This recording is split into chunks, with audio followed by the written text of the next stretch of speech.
Morning everybody, how are y'all doing today? I'm doing great because today we get to take a look at everybody's favorite muscular individual, that of course being MBG. In case you didn't know, I'm not complimenting him. MBG stands for Muscle Bound Gamer. Although before I got to recording this video, I actually had an epiphany. I realized that MBG should not stand for Muscle Bound Gamer, it should stand for Mental Breakdown Gamer. Or Mental Breakdown Guy, I don't know if you find the word gamer cringe, whatever. The point is, it seems like MBG can't go a month without having a breakdown on stream about Xbox. And that is exactly what happened in these clips we're going to be taking a look at today. Now, a little context, a super chatter by the name of Josh donated to him twice. And what Josh said in these statements, MBG agreed with, however, it sent him off on a whole rant. Now, was this the Josh that we all know as Oh No It's Alex Streams? Maybe it was, it's still kind of up in the air, honestly. Josh, if you're watching this, comment a defense for yourself and I'll pin it. We will be getting to the bottom of this. Either way, whether it was our Josh or not, MBG got triggered to no end. So without further ado, let's go ahead and get right into this. Josh, I'm going to read your super chats back to back here. You're saying, I swear Microsoft pays some of these people to damage control. Today you see Paris trying to say that 60 FPS shouldn't be expected on console while I play all PlayStation 1 first party at 120 FPS on the base PS5, zero integrity. I mean, I half agree with Paris' statement on that. You should definitely always temper your expectations when it comes to frame rate on consoles. However, again, we gotta bring up that Aaron Greenberg tweet. 60 will be the standard, but the architecture allows us to go up to 120. It's like a double-edged sword of, oh, well, obviously you should keep your expectations realistic, and you shouldn't just believe these marketing lies. But at the same time, if people don't know any better, of course they're gonna take that statement at face value and think, oh my god, 60 is the standard. Even though, as we have seen countless times throughout this generation, it is not the standard. Well, at least not for Xbox first-party games, but I have a different video dedicated to that subject. Although saying you're playing PS1 games on a PS5 at 120 FPS, my guy, I would hope to God a PlayStation 5 can run games from the 90s at 120 FPS. There would genuinely be a problem if it couldn't. He followed up by saying, also, you see Destin's opinion piece on IGN about how the whole industry is moving away from exclusives because Sony releases their first-party games on PC 2 to 5 years later, and Nintendo has a theme park and movies. Dude, I saw that shit. Thank you, Josh. See, I know I'm not fucking crazy. I see this shit too, and I'm like, what are you people fucking talking about, bro?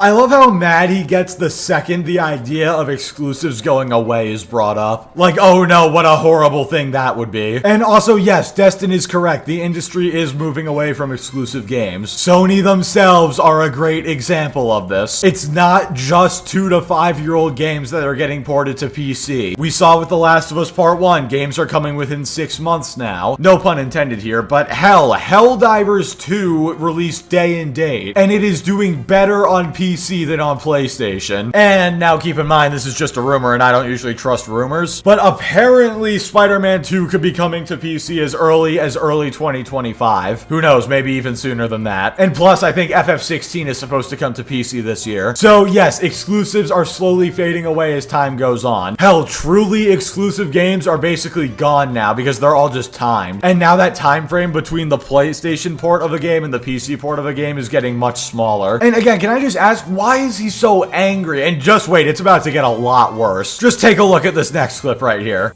Give it up. Give it up. Microsoft is not the leader in this industry. And these people that want so desperately, to believe that Microsoft is a leader in the gaming industry, they are not. I swear to God, Microsoft unironically lives rent-free in this guy's head. Those super chats had nothing to do with Microsoft, and yet somehow right at the beginning of his little rant about those super chats, he immediately brings up Microsoft and how they're not a leader. Although if you take a look at Newzoo as of Q3 2023, Microsoft is in 4th, Sony is in 2nd, and Tencent is in 1st. So technically Sony isn't even a leader either, unless like top 3 is what you mean by a leader, I don't know. Then again, this is assuming he means revenue, which, I mean, he probably does. What else could he mean? And again, what does this have to do with the super chat you just read about exclusives going away? You can tell he's had Microsoft on his mind this whole time, and he's just been waiting for a moment to, like, let this whole rant come out. Which, if I'm being honest, I was honestly waiting to. Every time MBG streams, you know there's a good chance he's gonna explode at some point. He's like a volcano. Oh, wait, I guess you could say he's volcanoing. Hit like if you get that No, I'm kidding. They bought publishers to become a revenue leader. They're not leading jack fucking shit. What you just said is one of the most insanely idiotic things I have ever heard. At no point in your rambling, incoherent response were you even close to anything that could be considered a rational thought. Everyone in this room is now dumber for having listened to it.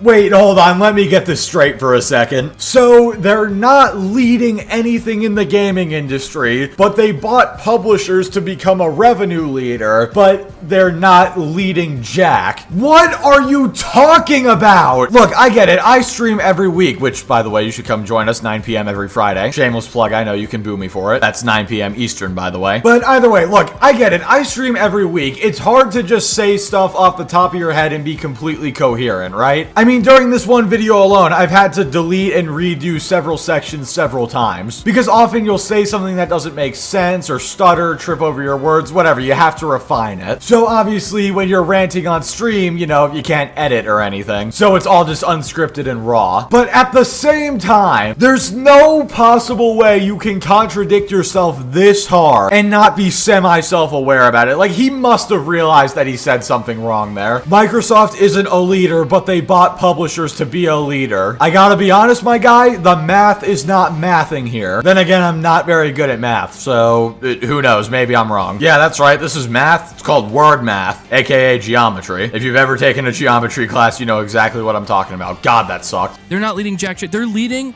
on how to be mediocre.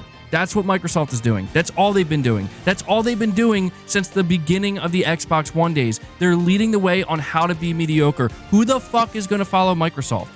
Well, if you're talking about revenue, which is what companies care about, then Microsoft is one of the leaders in that regard. Granted, I can't find anything as of Q1 2024 or Q4 2023, but after the Activision acquisition, I think it's safe to say their revenue probably went up by quite a decent bit. And even before the Activision acquisition, they were in 4th place for revenue. You know, you can feel whatever way you want about Microsoft's games or Game Pass or whatever. Numbers don't lie. And clearly, despite their mediocrity, it seems they're doing very well. At least, you know, the Xbox division as a whole. Obviously, the consoles themselves are not selling very well. Or as Dreamcast guy would say, the consoles. Why would you follow the person that's in 3rd place? Why would you follow the person that fucked up their console reveal after the 360, couldn't make a comeback, couldn't make AAA games to compete for their fucking life, can't compete with Nintendo, certainly not? Who would follow them? Why would the leaders follow that company? Well, honestly, you should ask Sony that question, because even though they're doing better in terms of revenue, they're still copying Xbox's ideas. They reworked PS Plus to be more like Game Pass. More and more games are going to PC, and some even day and date now. You know, those are two things that Microsoft did first, and now Sony is doing it as well. This is what's hilarious to me. These guys talk about Xbox like they're completely in the gutter. You know, like they're constantly bleeding money. Any day now they're gonna get shut down. Meanwhile, again, I mean, we can look at the Newzoo screenshot, which again has likely gone up since the Activision deal went through. And then you have Sony, who is literally beating them out in revenue, taking pages out of their book. And also, again, going back to the Newzoo screenshot, you say they can't compete with Nintendo. I mean, if you're talking about with games, then sure. But if you're talking revenue, Microsoft is literally beating out Nintendo in gaming revenue. So, yeah, congratulations. Almost every single word you just said was wrong. There's a reason why the only option Microsoft had left is to buy publishers. They did it, number one, because that's all that's left to do, and they're the only motherfuckers that can afford it. And number two, they knew that's the only way we can lead. Dude, I swear to God, this guy cannot be serious. So now, all of a sudden, they're leaders again. Pick one! You know what? I have an idea. Hold on. I'm gonna grab something. If you've, like, been to the beach or you've been to a pool, you're probably gonna recognize the sound. Hold on, let me grab this real quick. Put these on, and hopefully you can hear me walking around in them. Alright, did you hear it? I sure hope so. That, my friends, was the sound of flip-flops. You get it? Because MBG is flip-flopping, he can't make up his mind. Whatever, what you should take away from that moment right there is that I want MBG under my feet. Well, that's probably going on Minx's soundboard. It's not for lack of trying, to be clear. It's not, like, I don't condemn Microsoft for not trying. I want to make that clear. I'm happy that Microsoft tried, that Phil tried. But I am just ultimately incredibly disappointed, just shaking my head levels of disappointed that, like, you've had, like, well over a decade of trying, and literally nothing you have done has gotten even close.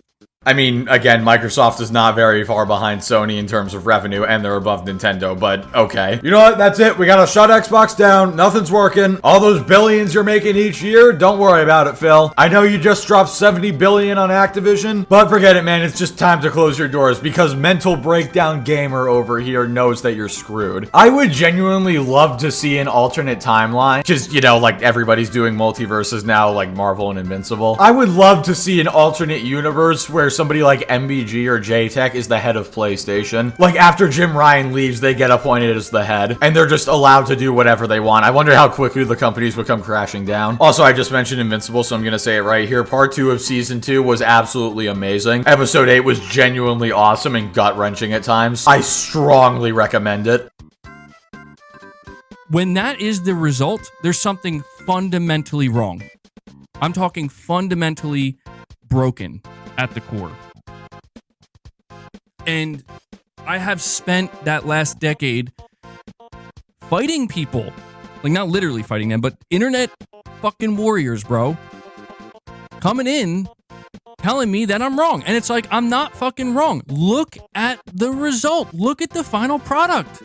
You're right, dude. 4th place in revenue in the gaming industry. 2 whole places behind Sony. Whatever will they do? Obviously, what they're doing is not working. Also, correct me if I'm wrong, but didn't MBG used to be an Xbot? So it's just kind of funny that he's acting like he was one of the people who told everybody the whole time. We are literally getting reports that Microsoft is considering backing up a little bit from Game Pass. Like, that should be obvious to everybody. Of course they're going to, because this shit isn't working. And why do you think it's not working? Because Microsoft thought that here's what we can put in place of making bad games. We can't make good games, we make good value.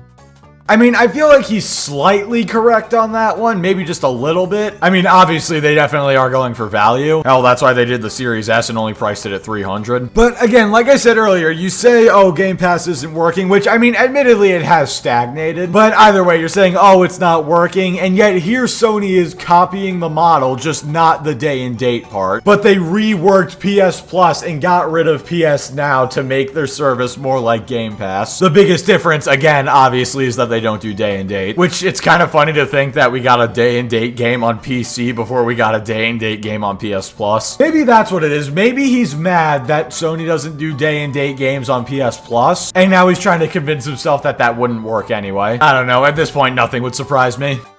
That exclusives are gonna fucking die. Jesus Christ. Sony has 1 year where their profit margins are a little bit shaky, probably because of the Bungie acquisition, and just like that, well, you know what? Sony's got to go third party. The fucking console business is totally fucked. Everything's over. Like, oh my God.